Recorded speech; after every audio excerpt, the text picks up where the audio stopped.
দিনাজপুরের কাহারোল উপজেলার সাহাপাড়া খালে মাটি কাটার মধ্য দিয়ে একযোগে দেশের ৫৪ জেলায় খাল খনন কর্মসূচি উদ্বোধন করবেন প্রধানমন্ত্রী তারেক রহমান।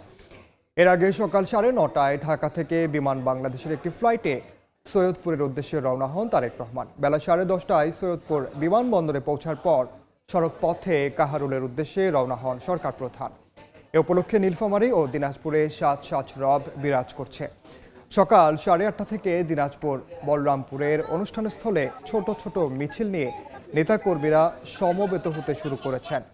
রামচন্দ্রপুর ইউনিয়নের গ্রামবাসী তারেক রহমানকে এক নজর দেখতে উপস্থিত হয়েছেন।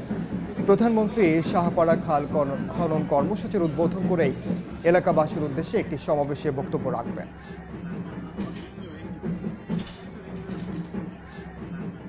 খালে পানি থাকলে মনে করেন আবাদ করতে সুবিধা পাবো। আবার মনে করেন যে বন্যার সময় পানি ধরে থাকলে আবার ভুঁইয়ের ধানের ক্ষতি হয়, এভাবে ক্ষতি হইতে থাকে আর কি। পানিটা নামে না কান্দর থাকি, এখন নামি যাবে ভুঁই থাকি, এখন পানিটা নামি যাবে। এর আগে তো বন্যা টন্যা আসলে ভালোই, এখন বন্যাটা থাকি মুক্ত পাবো। খাল খনন দেখতে আসে এবং মাননীয় প্রধানমন্ত্রীকে দেখতে আসে। দীর্ঘ ১৫ বছর এখানে আমাদের কোনো উন্নয়ন হয় নাই।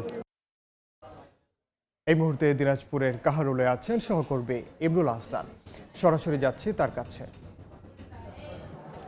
প্রত্যাশিত এবং বহুল আকাঙ্ক্ষিত সময়ের অপেক্ষার অবসান হচ্ছে। কিছুক্ষণ পরে শুরু হচ্ছে খাল কাটা কর্মসূচি, যেটির উদ্বোধন করবেন প্রধানমন্ত্রী তারেক রহমান। উনি কাহারোলের খুব কাছাকাছি আছেন, কিছুক্ষণের মধ্যে হয়তো উনি এখানে চলে আসবেন, যেখানে উদ্বোধন হবে সাহাপাড়া খাল, সেখানে উপস্থিত হবেন। এবং এখানে একটি দেখতে পাচ্ছেন যে এখানে এই পরপরই একটি সমাবেশ হবে খাল কাটার উদ্বোধনের পরে।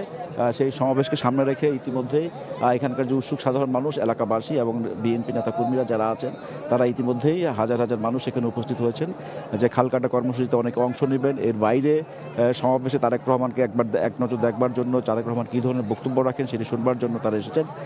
মূলত আমরা পাশের খালের যে এই খালটি প্রায় মৃতপ্রায় অবস্থায় পড়ে আছে বিগত অনেক বছর যাবৎ। এখানে এই খালটি মৃত অবস্থায় থাকার কারণে এই খালটি আসলে এখন কাহারোলবাসীর দুঃখ দুর্দশায় পরিণত হয়েছে। তাদের এই দুর্দশার অবসান হচ্ছে আজ। তারেক রহমান আনুষ্ঠানিকভাবে এই খালের উদ্বোধন করছেন এবং একই সাথে আজকে ৪০টি জেলায় একযোগে ৫৪টি খালের উদ্বোধন করবে, যেটির উদ্বোধন হচ্ছে এই দিনাজপুর থেকে।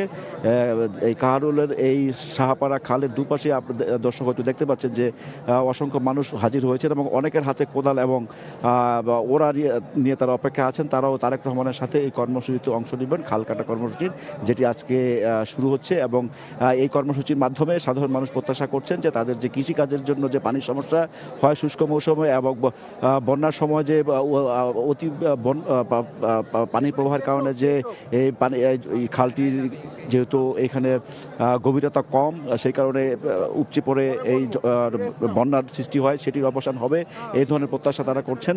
এবং বিশেষজ্ঞরা যারা আছেন তারাও মতামত দিচ্ছেন যে এই পানি ধরে রাখা শুষ্ক মৌসুমে এবং বর্ষা সিজনে জলাবদ্ধতা দূর করার জন্য এটি আসলে একটি টেকসই উপায় যে খাল খনন কর্মসূচি, সেইটি আজকে শুরু করছেন প্রধানমন্ত্রী তারেক রহমান। যদি বিএনপির একটি নির্বাচনের অঙ্গীকার ছিল, সরকার গঠন করেছে গত মাসের 17ই ফেব্রুয়ারি, সেই আজকে 16ই মার্চ, অর্থাৎ এক মাসের মাথায় উনি এই কর্মসূচি শুরু করছেন।